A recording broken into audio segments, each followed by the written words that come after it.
केवल शनिदेव ही माया के जाल में नहीं फंस रहे थे। गजासुर और गजमुखासुर दोनों ही प्रभु विष्णु के बनाए जाल में फंस चुके थे। बरसों बीत गए थे, ऐसा लग रहा था कि जैसे इन आदि प्रेमियों के भाग में केवल विरह है, मिलन नहीं। जैसे इनका प्रेम कभी सफल नहीं होगा। पर सच्चा प्रेम अपना मार्ग खोज ही लेता है।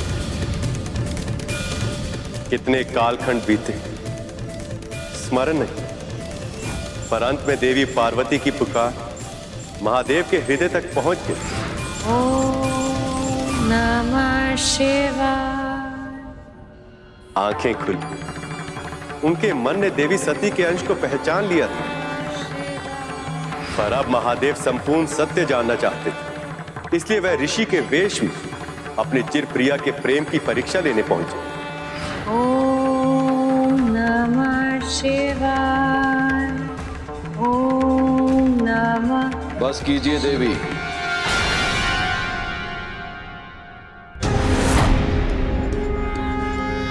कौन है ये साधु ऋषि और मेरी शिव भक्ति में विघ्न क्यों कर रहे हैं?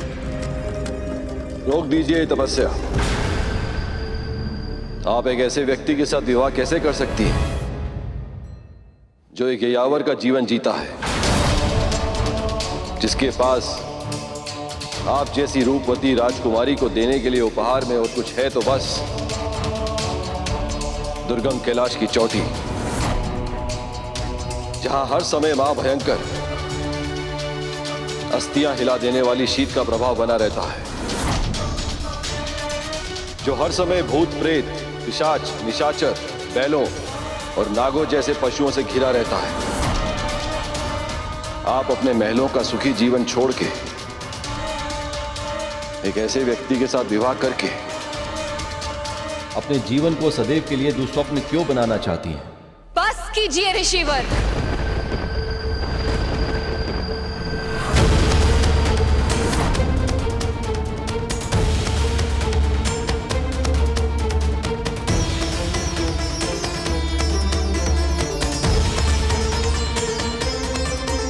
आप जो भी अपनी वाणी को विराम दीजिए। जिनके बारे में अनर्गल प्रलाप कर रहे हैं, मैं उनसे प्रेम करती हूं। यदि अब आपने उनके विरुद्ध एक और शब्द कहा तो मैं ये भूल जाऊंगी कि आप एक ऋषिवर हैं, सम्माननीय हैं।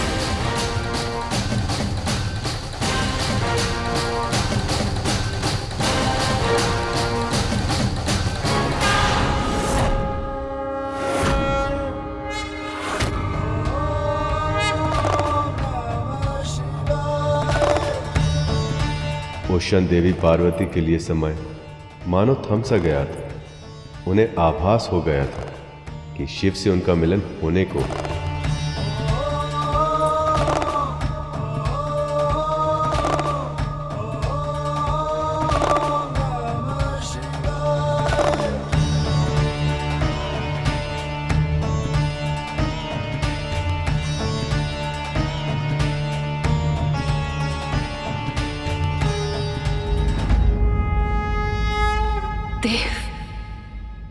महादेव, आप,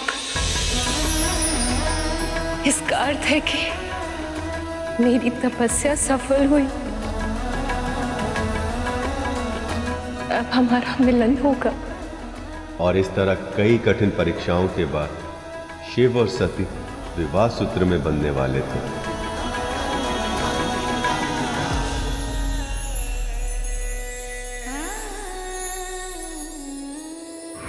महादेव की जैसी बारात पूरी सृष्टि में कोई और बारात ना आज तक हुई है और ना ही कभी भविष्य में होगी, जिस समारोह में वह एक बैल पर सवार हो, भूत प्रेत, पिशाच, निशाचर जैसे विशेष अतिथि, जहां देवता और दानव बिना झगड़ा किए एक साथ सम्मिलित हो। उस बारात को तो अद्भुत होना ही था। और वर की शोभा का तो वर्णन ही कैसे किया जाए। उनके पूरे तन में भस्म लगी थी, सर्प आभूषण थे, शीश पर जटाएं थी और उन्होंने अघोरी की तरह वस्त्र पहने हुए थे। पर जब वधु की मां ने ऐसे वर को देखा तो भय से काम कर अचेत होगी। और तब पार्वती ने महादेव से अवसर के अनुरूप वेश धारण करने की विनती की। सभी देवी देवताओं ने उन्हें विश्व के सबसे उत्तम रेशमी वस्त्रों और दुर्लभ मणियों से सजाया। महादेव ने कामेश्वर का रूप धारण किया और उनकी आभा पूर्ण चंद्र से भी अधिक मनोहर हो गई। उन्हें इस रूप में देखकर महारानी मैनावती परम प्रसन्न हुई और इस प्रकार महादेव और देवी पार्वती का विवाह संपन्न हुआ। हर हर शंभू, हर हर शंभू, हर हर शंभू, हर शंभू।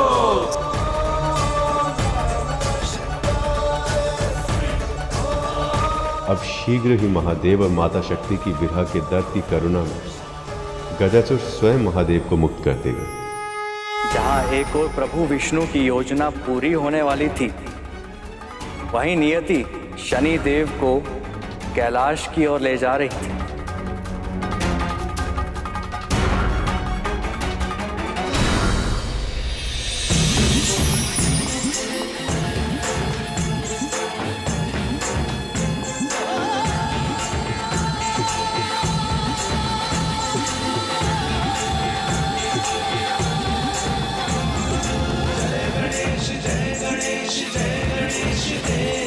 आग लग गई थी।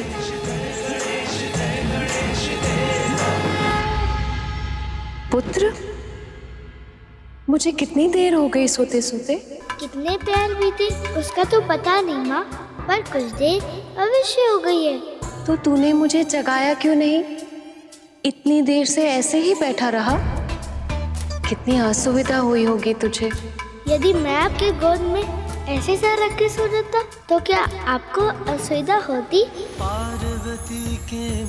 असुविधा का तो प्रश्न ही नहीं उठता।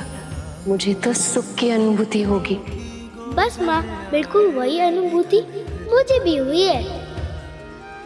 मेरी सहायता से आपको तनिक विश्राम मिल पाए, ये मेरे लिए असुविधा नहीं, बहुत सुख की बात है माँ।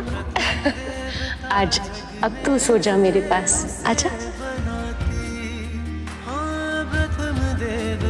जग में उसे बनाते।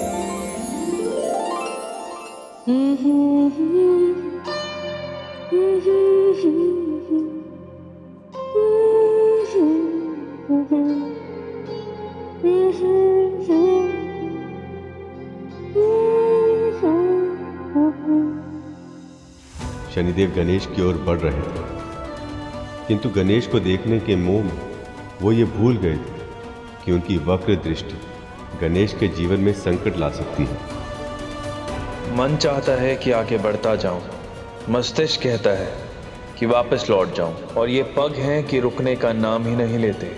ऐसे में क्या करूं मैं?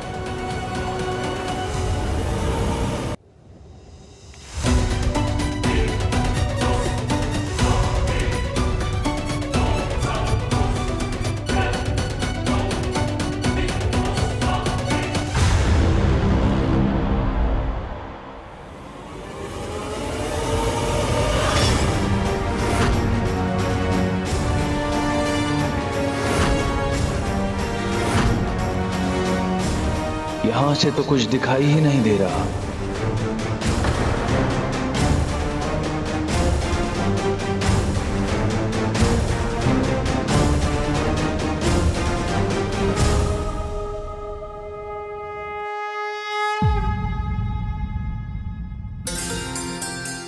चंद्र का प्रकाश तेरे विश्राम में विघ्न पहुंचा रहा होगा।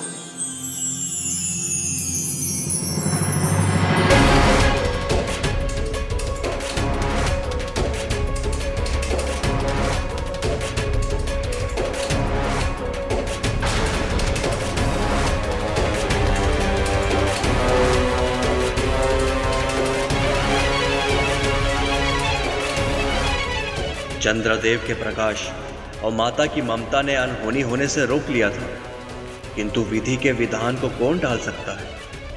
शनि की दृष्टि से बाल गणेश भी नहीं बच पाए।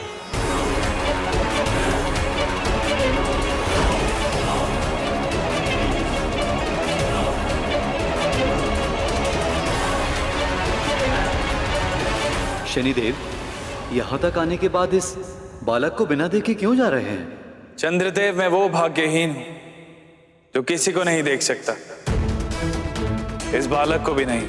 धैर्य रखिए शनिदेव, धैर्य का परिणाम सदैव सुखद ही होता है।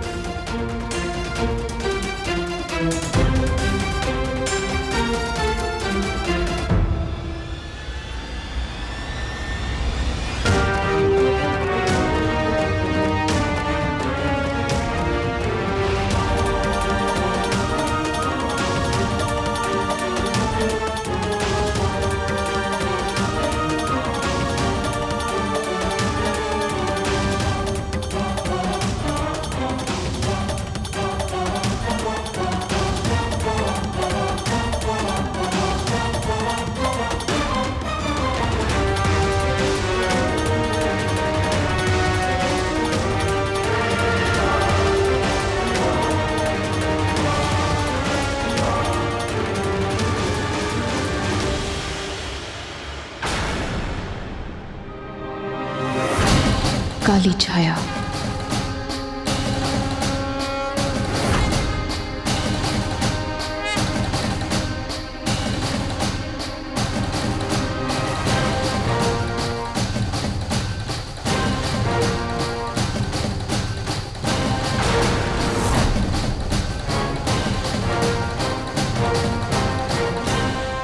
शनिदेव,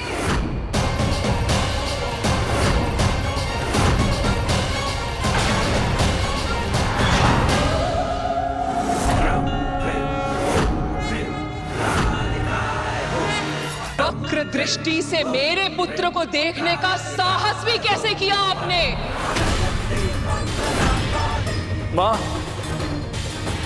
माँ मुझे क्षमा कर दीजिए माँ। आपका कर्तव्य है कि आप अपनी भावनाओं को नियंत्रित रखें। अपने धर्म से बाध्य हैं आप, और फिर भी आपने ये नियम तोड़ दिया। मेरे पुत्र के साथ अकल्पनीय अपराध कर दिया आपने, और अब इस अपराध का दंड आपको भोगना ही होगा दंडाधिकारी। मुझे क्षमा कर दीजिए।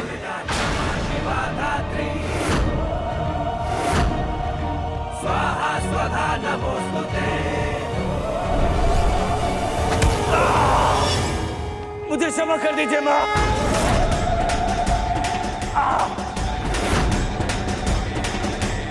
मुझे क्षमा कर दीजिए।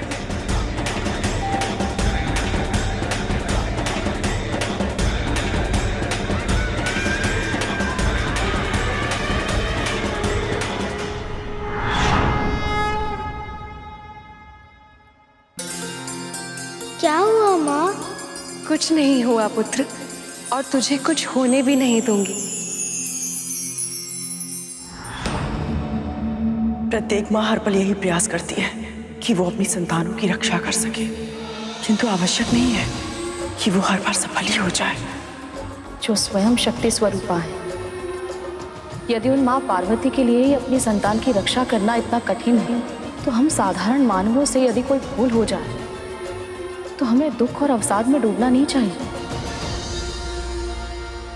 वैसे भी जो हो रहा था वो तो होना ही था। विधि का विधान था, नियति पहले ही तय कर चुकी थी। अब तो बस घटित हो रहा था। कितना कुछ था जो अभी सामने आना शेष था, बिल्कुल वैसे ही जैसे प्रभु विष्णु की कथा कांड, क्योंकि वो भी अपने वाद्य की तरह रहस्यमय ही था, भविष्य के गर्भ में छुपा, अज्ञात। उत्तम, अति उत्तम, आनंद आ गया। सत्य कथावाचक, बहुत श्रेष्ठ कथा कह रहे हो तुम। आगे कहो। सृष्टि के नादी प्रेमियों का मिलन पहले ही बड़ी कठिनाइयों से हुआ, किंतु एक मूर्ख के कारण ये दोनों फिर से एक दूसरे से अलग हो।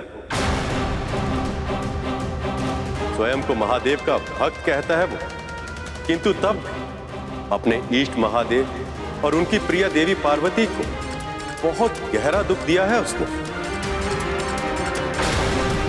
कौन है वो?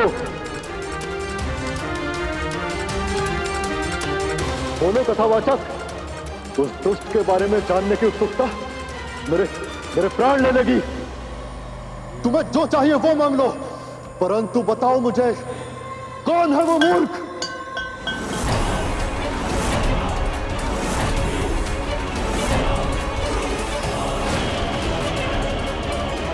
बोलो कथावाचक, कौन है वो?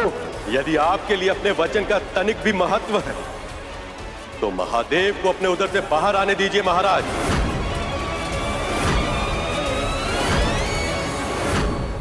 क्योंकि वो मूर्ख आप ही हैं।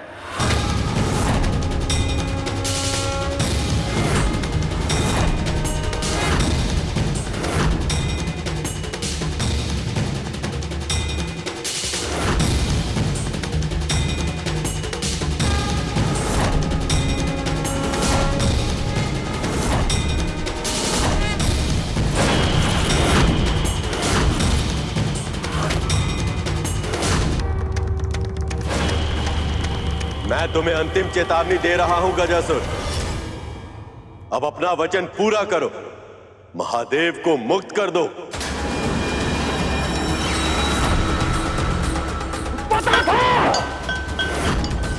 पता था ये कोई साधारण कथावाचक नहीं है। छल किया है विष्णु ने, छल। गजासुर, किसी भी मूल्य पे महादेव को उधर से बाहर मत आने देना, किसी भी मूल्य पर नहीं। तुम अपनी चिंता करो गजमुखासुर। असाधारण वरदान मांगकर तुम अमर हो गए, क्योंकि पिता के योगदान के बिना केवल मां से एक संतान की उत्पत्ति नहीं हो सकती। पर ऐसा एक बालक संसार में जन्म ले चुका है और शीघ्र ही वो तुम्हारा अंत करेगा।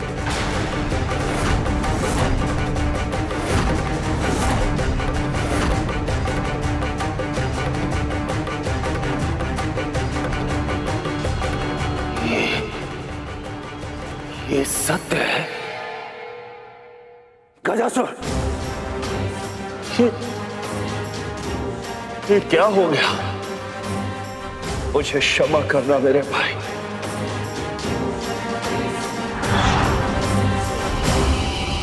गजासुर छल के आगे पराजय स्वीकार नहीं करेगा। महादेव मेरी इच्छा के बिना मेरे उदर के बाहर नहीं आ सकते।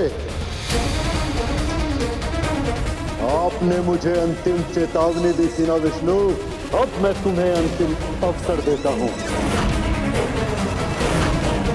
निकाल सको तो खींचकर निकाल लो महादेव को मेरे उदर से।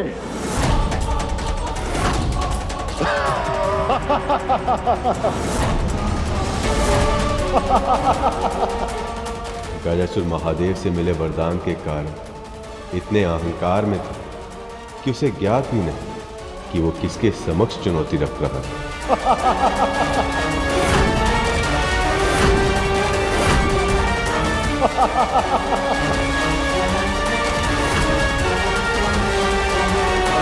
मुझे अंतिम चेतावनी दी थी ना विष्णु, अब मैं तुम्हें अंतिम अवसर देता हूं।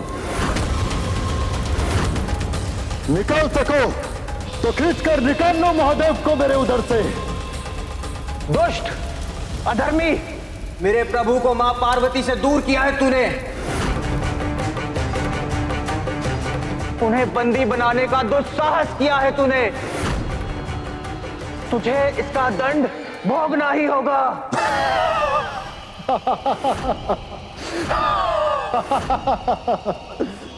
स्वयं महादेव का वरदान प्राप्त है मुझे। कोई भी देवी देवता, सुर, गंधर्व, मानव, दानव, ऋषि, मुनि, कोई भी मुझे छू भी नहीं सकता। तो तू मेरा क्या अहित कर पाएगा पशु?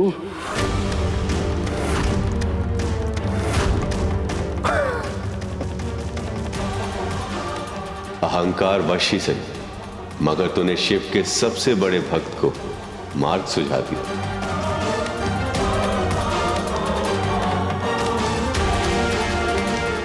भगवान का वरदान भी आज इस भक्त के क्रोध से तेरी रक्षा नहीं कर पाएगा गजासुर।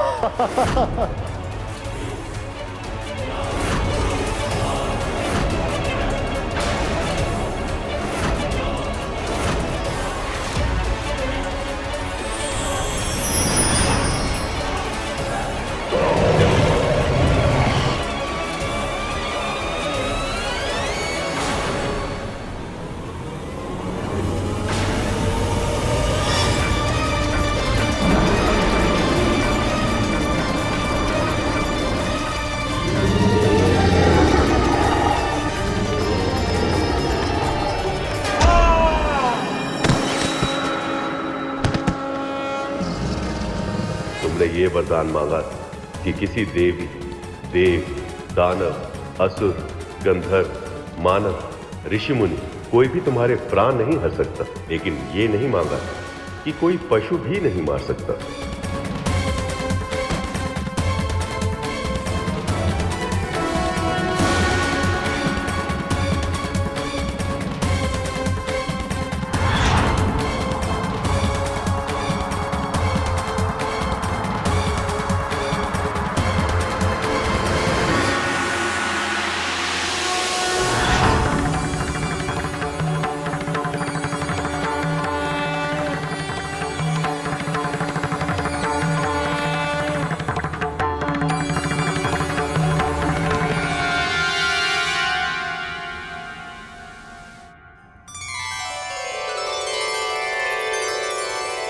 प्रभु,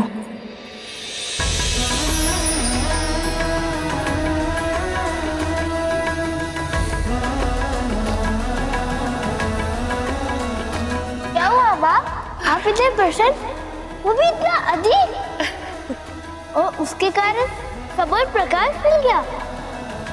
माँ क्या हुआ? मेरी प्रसन्नता इस प्रकाश के कारण नहीं है पुत्र। ये प्रकाश मेरी प्रसन्नता का कारण है, क्योंकि इस प्रकाश से तेरे पिता का अस्तित्व जुड़ा है। मेरे पिता से? हाँ पुत्र, और अब ये संकेत है कि वो वापस आ रहे हैं। मैं अपने पिता से मिलूंगा। वो कैसे दिखते हैं? वो कौन है? उनका नाम क्या है? पुत्र, मैं तुझे सब कुछ विस्तार में बताऊंगी, परंतु अभी मुझे स्नान के बाद अपनी पूजा समाप्त करनी है। तब तक मैं क्या करूँ माँ? कुछ ऐसा दीजिए ना कि मैं आपकी सेवा कर सकूं। आ मेरे साथ।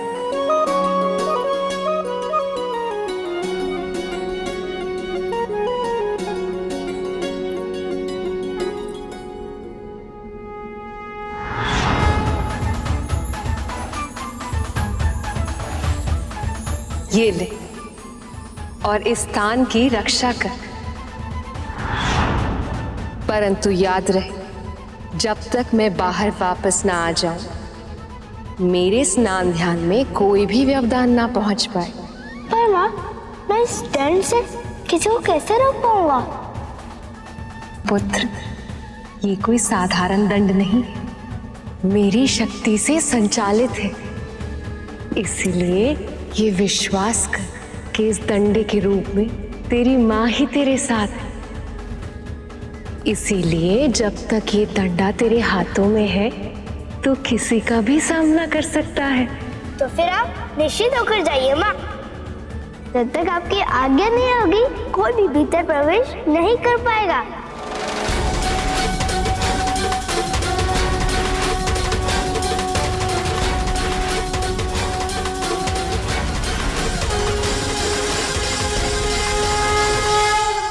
मुझे क्षमा कर दीजिए प्रभु।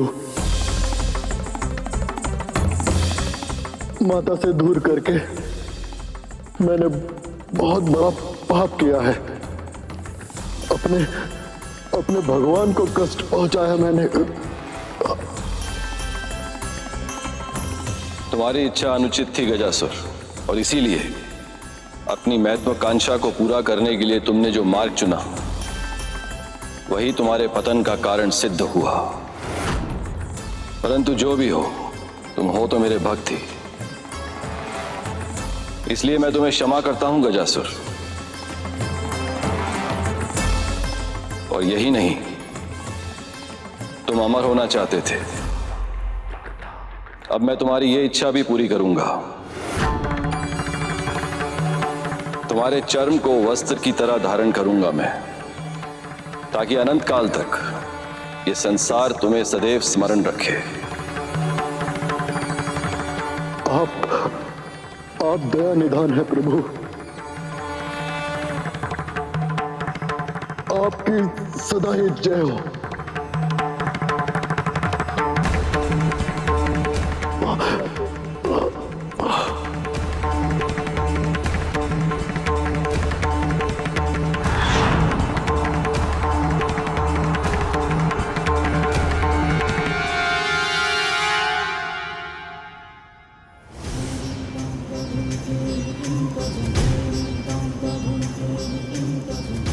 मुझे क्षमा कर दीजिए प्रभु।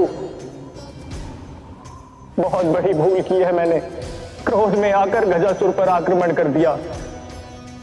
ये तक नहीं सोचा कि मेरे वार से आप ही चोटिल हो सकते थे। यही नीति का विधान है नंदी। तुम्हें ही गजासुर का अंत करना था।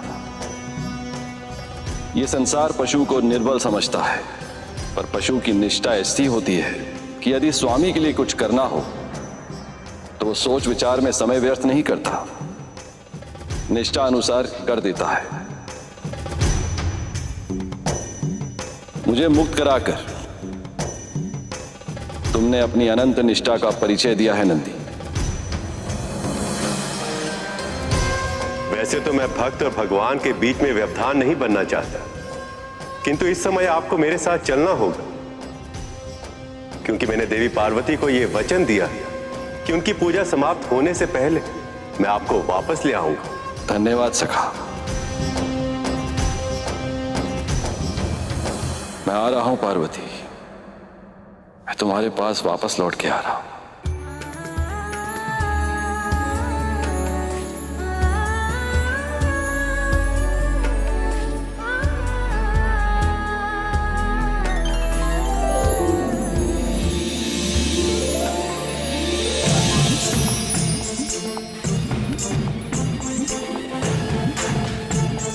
जहाँ एक और कैलाश में बालक गणेश अपनी माँ के आदेश का पूर्ण निष्ठा से पालन करने को प्रस्तुत थे।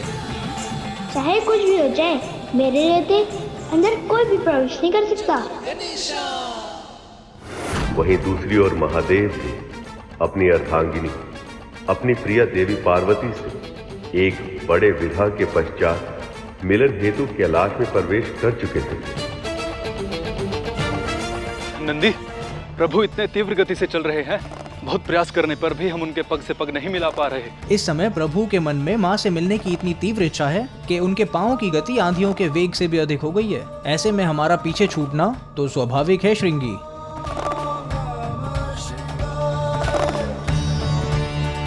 कुछ तो बदल गया है, पर क्या? पार्वती कहाँ? मुझे तो आशा थी कि वो मुझे द्वार पर ही मिलेगी। मेरी प्रतीक्षा में व्याकुल और स्वागत को आतुर।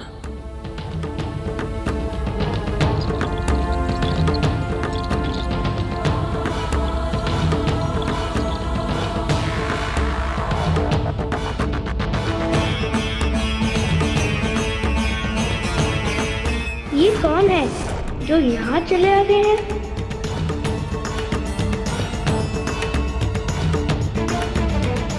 कौन है ये बालक?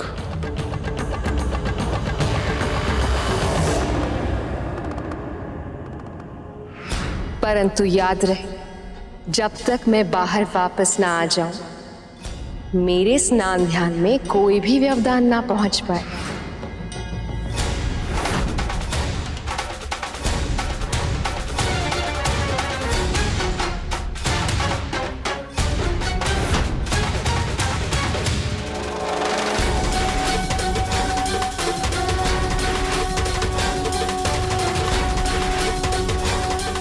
ये विचित्र व्यक्ति कौन है? ये बालक कौन है और यहाँ क्या कर रहा है ये? अब से पहले तो इस बालक को हमने कभी देखा नहीं। कहाँ से आया है ये? और माँ कहाँ है? सत्य देवी, महादेव लौट कर आ रहे हैं। यह सोच के तो आपका मुख और खिल उठा है। अब तो आपको कोई श्रृंगार करने की आवश्यकता ही नहीं है। पर हम आपको बिना श्रृंगार के रहने देंगे क्या? हम तो अपने हाथों से सजाएंगे। आज आपके पुत्र का जन्म हुआ है, इसलिए आज का ये दिन आपके लिए और महादेव के लिए बहुत ही विशेष है। और इसीलिए आज का ये दिन हम एक उत्सव की तरह मनाने में कोई कमी नहीं रहने देंगे। महादेव जब पहली बार अपने पुत्र को देखेंगे तो कितने प्रसन्न होंगे वो।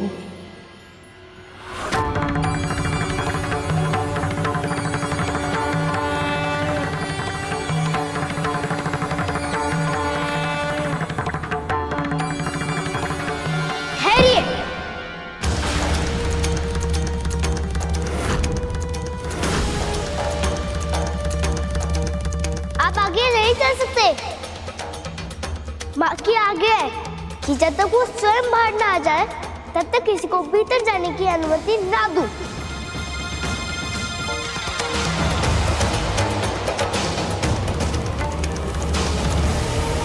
रुकिए।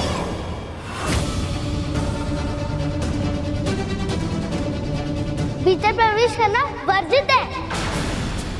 अपना परिचय तक तो दिया नहीं और आगे बढ़े चल जा रहे हो कौन तुम?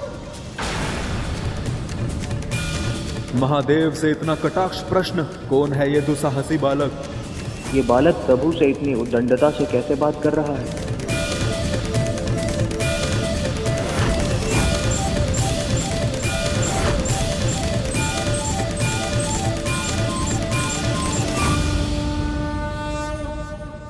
लगता है कोई भिक्षु को भिक्षा चाहिए। तुम माँ के स्नान के बाद आना, जो चाहिए मिल जाएगा। कौन है ये बालक जो कैलाश में मुझे नहीं जानता?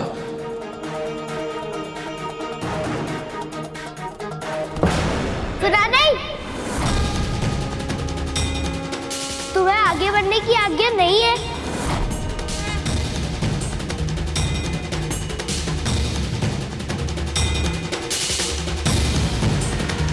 अच्छा, तुम्हें बहुत जोर से भूख लगी है तो पहले क्यों नहीं बताया? मैं तुमको मेरे फल दे सकता हूँ, चाहिए? तुम कौन हो बालक? मैं तुम्हें भीतर जाने से रोक रहा हूँ, फिर भी समझ में नहीं आया? यहाँ का स्वामी हूँ मैं।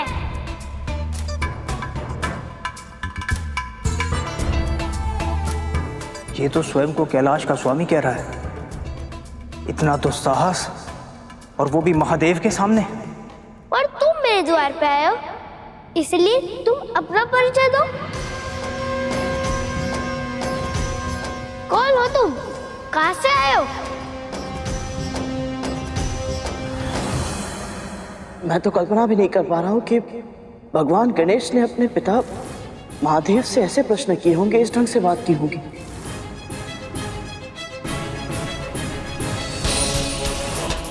मैंने तो उन्हें केवल अपने माता पिता से ही नहीं बल्कि सभी देवी देवताओं से बड़े ही विनम्र और सम्मान के साथ बात करते हुए देखा है। स्वयं परब्रह्म स्वरूप है वो, फिर भी उन्हें इस बात का तनिक भी अभिमान नहीं। फिर ऐसा इसलिए कर क्योंकि तुम उस समय की बात कर रहे थे जब उन्हें इस बात का आभास नहीं था कि उनके माता पिता कौन और वो स्वयं कौन। हम जिस समय की कथा कर रहे हैं उस समय तक गणेश भगवान गणेश नहीं बने। ना तो उन्हें अपनी वास्तविकता का आभास था और ना ही अपने पिता की पहचान का ज्ञान। वो तो केवल अपनी मां को जानते थे। वो इस बात से अज्ञात थे कि उनके सामने जो देव वो उनके पिता और उनका अपमान करना मतलब क्रोध को आमंत्रण देने के समान था। मैं कौन हूं, मैं कहां से आया हूं? वैसे तुम मुझे किसी भी नाम से पुकार सकते हो, सब नाम मेरे ही तो हैं। तो तुम्हारा भी कोई नाम नहीं है, मेरा भी नहीं है। मेरी माँ ने अभी तक नहीं रखा। तुम रहते कहाँ? घर कहाँ है तुम्हारा? ये महादेव का ही घर है बालक। मैं सर्वव्यापी हूं, सृष्टि के कण कण, फिर चाहे वन हो या नगर, फिर चाहे गांव पर्वत हो या शमशान, सभी स्थान मेरे ही घर हैं। ये समझ लो कि ये संसार मेरे घर की धरती है और ये आकाश मेरे घर की छत। वैसे ये कैलाश भी मेरा ही घर है। अब तक तो मैं तुम्हें भिक्षुक समझ रहा था और तुम तो बहरूपी निकले। ए बालक, प्रभु तुम्हें बालक समझ के मुस्कुरा रहे हैं। जिन्होंने संसार को सब कुछ दिया, इस सृष्टि के कल्याण के लिए अपना सब कुछ त्याग दिया, उन्हें कभी भिक्षुक कहते हो तो कभी बहरूपिया। अरे लज्जा आनी चाहिए तुम्हें। तुम कह रहे हो इसलिए मैं मान लूं। ये सब कुछ संसार को देते हैं जिनके पास ना तो ढंग के वस्त्र है और ना तो कोई रहने का स्थान।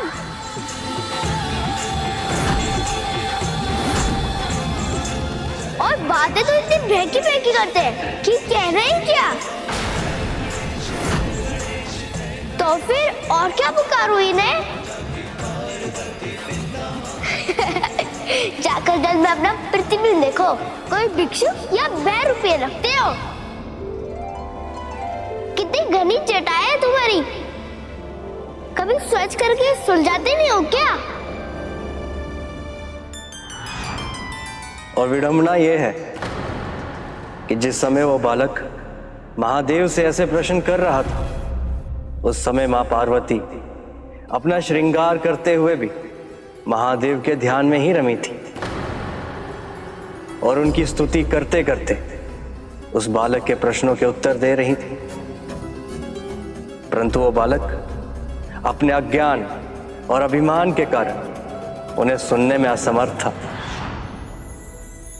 ये केश उन्हें बहुत प्रिय है, जिस तरह मुझे प्रिय है मेरे महादेव की जटाएं, क्योंकि वो शुद्धता के प्रतीक है। महादेव ने अपनी जटाओं में गंगा को बांधकर उसे भी पवित्र कर दिया है। तभी तो महादेव की जटाओं के एक सिरे से जो गंगा निकलती है और जब वो धरती पर जाती है तो उसमें स्नान करने वाले सभी के पाप धुल जाते हैं।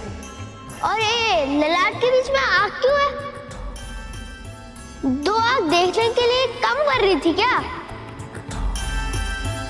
स्वामी का तीसरा नेत्र इस बात का प्रतीक होता है कि हम जो 2 आंखों से देख पाते हैं वो सदैव सत्य नहीं होता।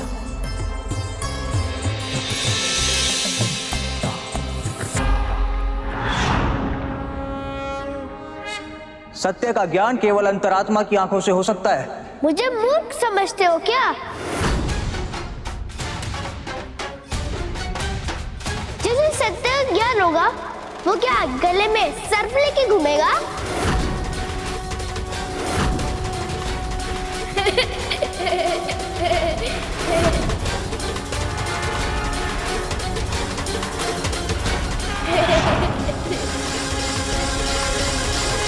कितनी घनी चटाई है तुम्हारी, कभी सोच करके सुलझाते नहीं हो क्या? सत्य का ज्ञान केवल अंतरात्मा की आंखों से हो सकता है। मुझे मूर्ख समझते हो क्या? जिसे सत्य का ज्ञान होगा वो क्या गले में सर्प लेके घूमेगा? जानती हो जया विजय, महादेव ने जिस वासुकी को कंठ पर बिठाकर धारण किया हुआ है वो उनके कुंडलिनी शक्ति को पूर्ण तरीके से जागृत होने का प्रतीक है। और उसके साथ ही साथ मेरे प्रभु एक विषधर सर्प को अपने कंठ से लगाकर ये संदेश भी देते हैं कि कोई भी प्राणी बुरा नहीं होता यदि किसी विषधर को सच्चे हृदय से अपनाया जाए, तो वो आपका एक सच्चा साथी भी बन सकता है। ये देखो मेरी माला बहुत सुंदर है ना, मेरी माँ ने दी है। और स्वयं देखो तुम्हारी माला कितनी रूखी सूखी विचित्र सी है। संसार का कोई भी आभूषण रुद्राक्ष से सुंदर नहीं हो सकता, क्योंकि वो मेरे प्रभु के प्रेम के प्रतीक हैं। जब सती रूप में मेरा उनसे विरह हुआ था तो मेरी स्मृति में उनकी आंखों से जो 2 आंसू गिरे थे वही रुद्राक्ष के बीज बने। और ऐसे आंसू रूपी रुद्राक्ष को अपना आभूषण बनाकर महादेव ने उसे संसार के लिए कल्याणकारी बना दिया। यार श्रम क्यों पहना है? रिक्शा में ढंग के वस्त्र नहीं मिलते क्या? सादा जीवन जीते हुए भी उच्चतम विचारों के सिद्धांत को मेरे महादेव से अधिक और कोई सार्थक नहीं कर सकता। मृत पशु का चर्म किसी योग्य नहीं होता, परंतु महादेव ने उसे भी उपयोगी बना दिया ताकि वस्त्रों के लिए प्रकृति का दोहन ना हो। जानती हो ना, रेशम के धागे के लिए कितने ही कीट अपने प्राण गंवा देते हैं और कपास उगाने के लिए कितने ही वन काट दिए जाते हैं। यही नहीं, महादेव तो वो हैं जिन्होंने अपने शत्रु के चर्म को अपनाकर उन्हें सम्मान दिया, उनका सत्कार किया। इनके मन में कोई द्वंद्व नहीं है, ना कोई मित्र है और ना ही कोई शत्रु। सबके साथ समान व्यवहार करते हैं प्रभु। ऐसे हैं मेरे महादेव। लगता है तुम सब इनके भक्त हो।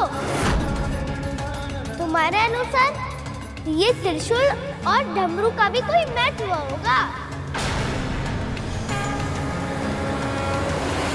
महादेव के एक हाथ में त्रिशूल और दूसरे हाथ में डमरू सजता है।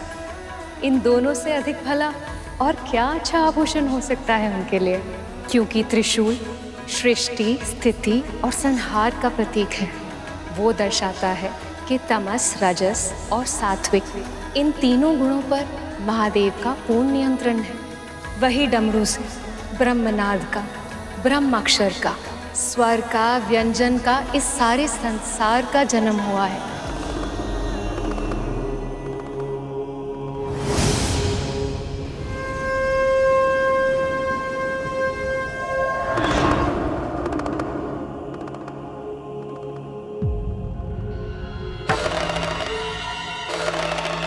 महादेव अपने तन को उस भस्म से सजाते हैं जो अनश्वर है। सब कुछ जल जाने के बाद जो बच जाती है वही है भस्म।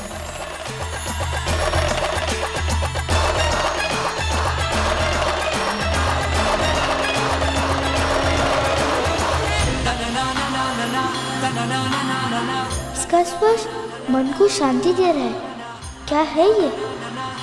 अब इस ना समझ के प्रभु के वास्तविक रूप का और महिमा का ज्ञान अवश्य होगा।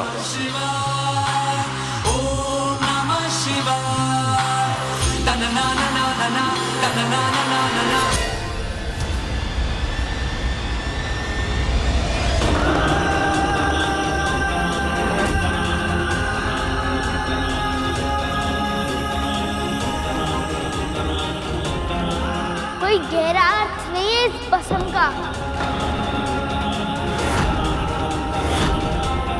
केवल एक ही कारण है, आलस। वैसे ही इनके ऊपर भी गिर गई होगी और तब से इन्होंने स्नान नहीं किया होगा। इन्हें मेरी माँ से सीखना चाहिए। प्रतिदिन स्नान ध्यान करती है। एक बार उनकी पूजा पूरी हो जाने दीजिए, फिर मिलवा दूंगा उनसे। स्वयं बता देगी कि मैं सही हूँ या नहीं।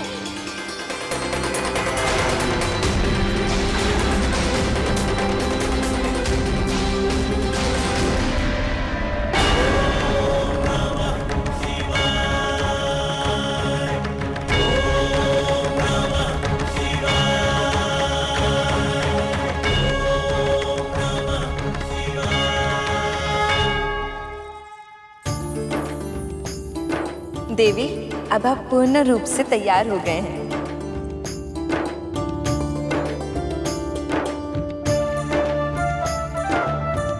लीजिए, आपकी पूजा की सामग्री भी तैयार है।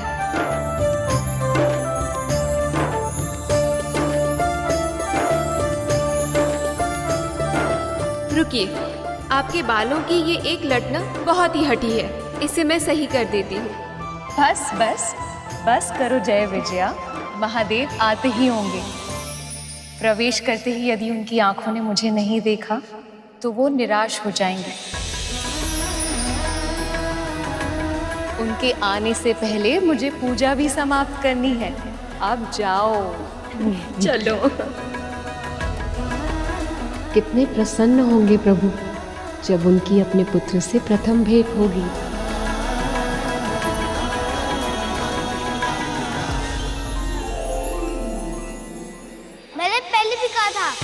मेरे माँ ने मुझे आदेश दिया है, जब तक वो अपना स्नान, श्रृंगार और अपना पूजा समाप्त नहीं कर लेती, वो स्वयं बाहर नहीं आएंगी। तब तक मैं किसी को भीतर प्रवेश नहीं करने दूंगा।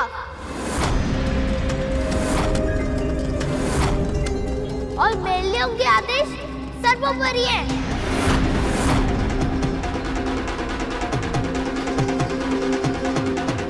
तुम्हारी मातृभक्ति देख के बहुत प्रसन्नता हुई बाल।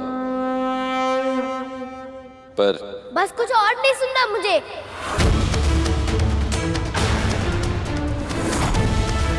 केवल सुनाना है अपना निर्णय कि किसी भी मूल्य पर मैं तुम्हें भीतर नहीं जाने दूंगा।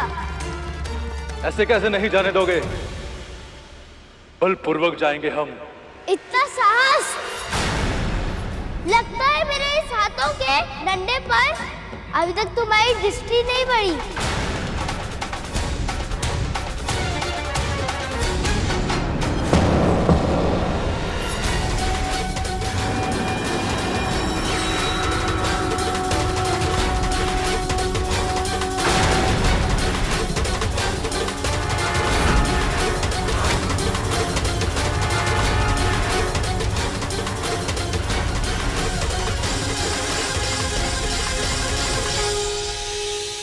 इस डंडे का इतना प्रभाव, ये कैसे संभव है प्रभु?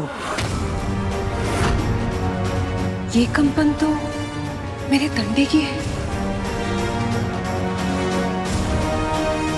सब ठीक तो है ना पुत्र?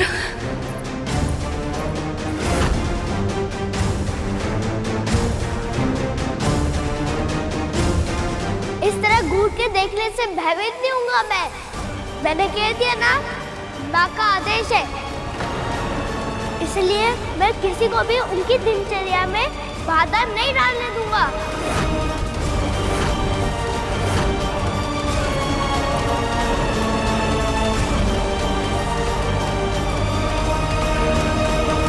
यदि तुम्हारी माँ चाहती है कि उनसे कोई भेंट ना करे तो ऐसा ही होगा।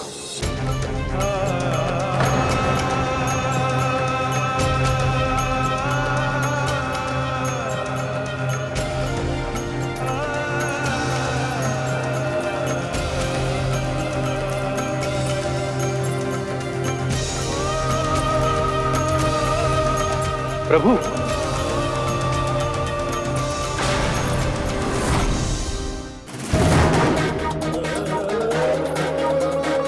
प्रभु,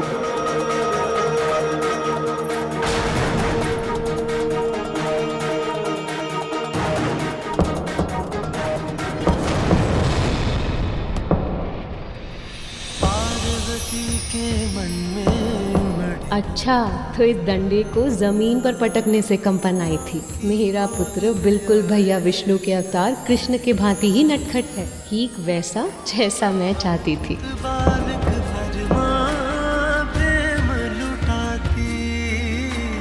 प्रथम देवता जग में उसे बनाती, हाँ प्रथम देवता जग में उसे बनाती। बड़ा उपयोगी शस्त्र है भाई। कुछ देर अवश्य लगी, पर अंत में मुझसे भयभीत होकर मेरी बात मानकर वो वापस लौट गए। अच्छा हुआ माँ की पूजा में कोई विघ्न नहीं आया।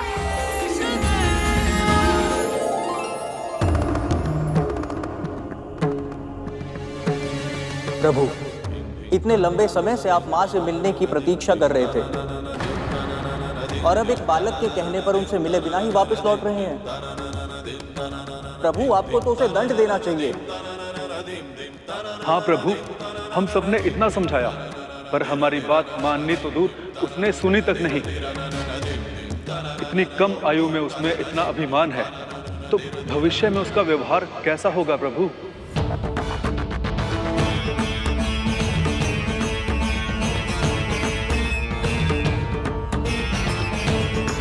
वो बालक उद्दंड तो है,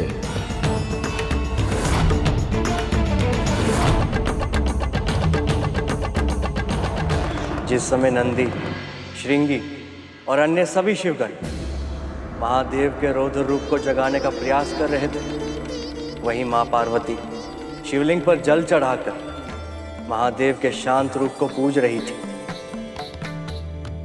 और इसका आभास महादेव को भी हो गया था।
मैं प्रतीक्षा करूंगा।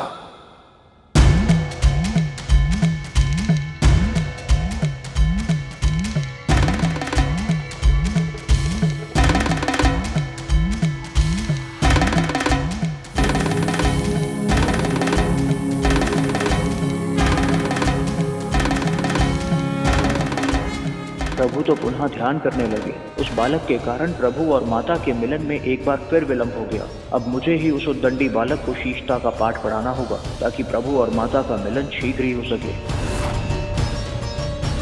सब कुछ हो जाने के बाद भी महादेव को क्रोध क्यों नहीं आया गुरुदेव? वो स्वयं को शांत कैसे रख पाए? महादेव का रुद्र रूप उनके संपूर्ण व्यक्तित्व का एक अंश भी नहीं है, पर उसकी तीव्रता के कारण सभी अपने मन में महादेव की वही रुद्र छवि बना लेते हैं, जबकि सत्य तो यही है कि वह सच में भोलेनाथ ही हैं। वे कभी अहंकार नहीं करते, किसी की बात का बुरा नहीं मानते, कभी किसी से प्रतिशोध नहीं लेते। ये उनका स्वभाव ही नहीं है गरुड़। और उस समय भी उन्होंने वही किया।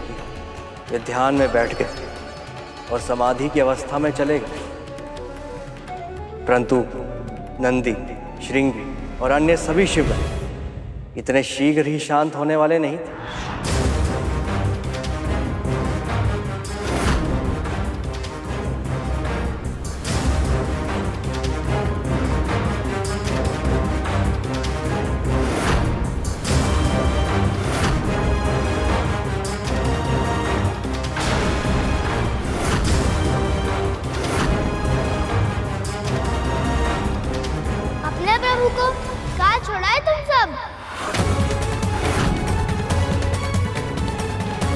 बालक, तुम्हारी उद्दंडता अब सीमाएं तोड़ रही है।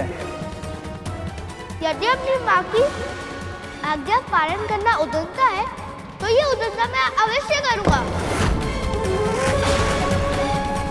देखता हूँ क्या बिगाड़ते हो तुम सब मेरा। सावधान बालक, तुम हमारे प्रभु को नहीं जानते। वो शिव है, शिव, देवों के देव महादेव। इनका क्रोध बहुत भयंकर होता है। ना तो मैं उनके क्रोध से भयभीत हूँ और ना तो उसकी भयंकरता से। भयभीत होने की आवश्यकता है बालक। जब अहंकार बुद्धि पर हावी हो गया था और वह चालता विवेक पर भी, तब उन्होंने ब्रह्मा जी का शीश काट दिया था। ऐसे है हमारे महादेव।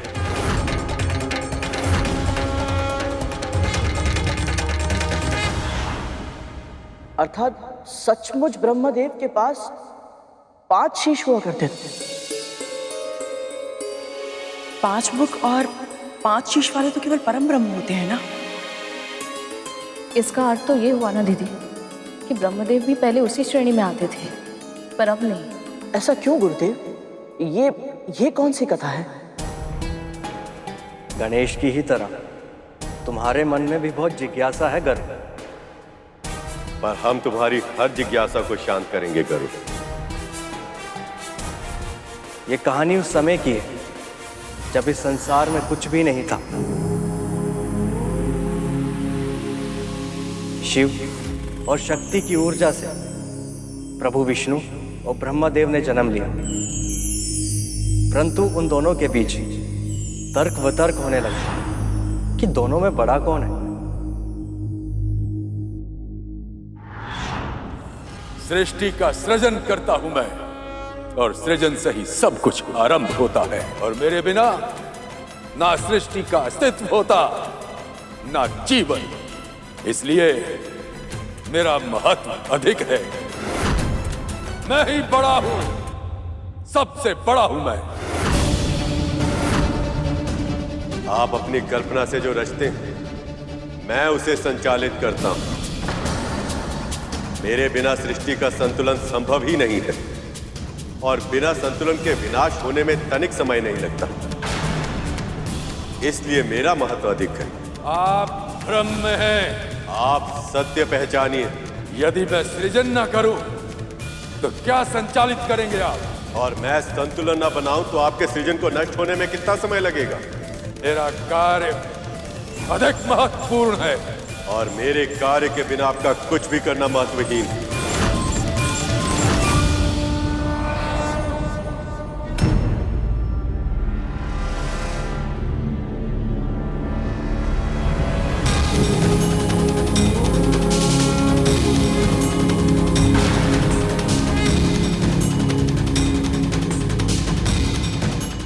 स्तंभ? क्या है ये? ऐसा लगता है जैसे किसी दिव्य शक्ति का रूप हो। फिर भी ना तो इसका रूप है, ना ही रंग और ना ही आकार।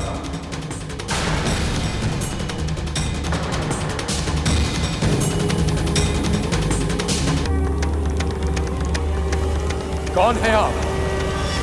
यही तो जानना है तुम्हें। स्वयं को सबसे बड़ा सिद्ध करने का प्रयास कर रहे थे तुम दोनों। जो इस स्तंभ का आदि और अंत ढूंढ लेगा वही सबसे सर्वश्रेष्ठ कहलाएगा और वही पूजनीय बन जाएगा।